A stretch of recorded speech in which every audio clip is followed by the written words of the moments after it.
նաև, որ Ռուսաստանից ընտրություններից հետո հնչում են ուղիղ տեսակետներ, որ նրանք կասկածի տակ են դնում Հայաստանի ընտրությունները։ Եթե օրինակ Ռուսաստանի Դաշնության նախագահ Պուտինը չճանաչի Հայաստանի ընտրությունները,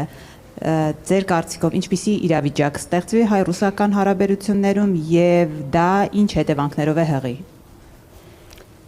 Ես անհանգիստ եմ, որ նույնիսկ եթե ճանաչի էլ դա լավ բանի չի բերելու։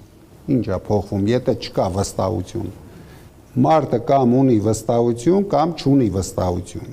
Երկիրը կամ ունի վստահություն, կամ չունի վստահություն։ Նույն Պուտինը չտեսա, որ շատ հեշտությամբ Հայաստանը կարող են օգտագործել Ռուսաստանի դեմ պայքարի համար։ Ռուսաստանը ունի իր շահերը տանում է առաջ, հայ ժողովուրդը պարտավոր է ունենալ իր շահերը եւ իր շահերը տանի առաջ։ Եթե մենք կանգնենք նայենք ինչ է անելու Ռուսաստանը, ինչ է անելու Ամերիկան, ինչ են անելու Եվրասոյուզի երկրները մեր հետ, հավատացեք, մենք պետություն չենք ունենալու։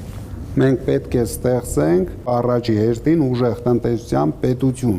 Մենք միջև չստեղծենք ուժեղ տնտեսության պետություն, մենք կախված ենք լինելու ոչ միայն Ռուսաստանից, նույնիսկ Մոզամբիկի պրեզիդենտը եթե չճանաչի, մենք վտանգ ենք ունենալու։ Մենք պետք է լինենք զարգացած տնտեսությամբ երկիր, վստահելի երկիր։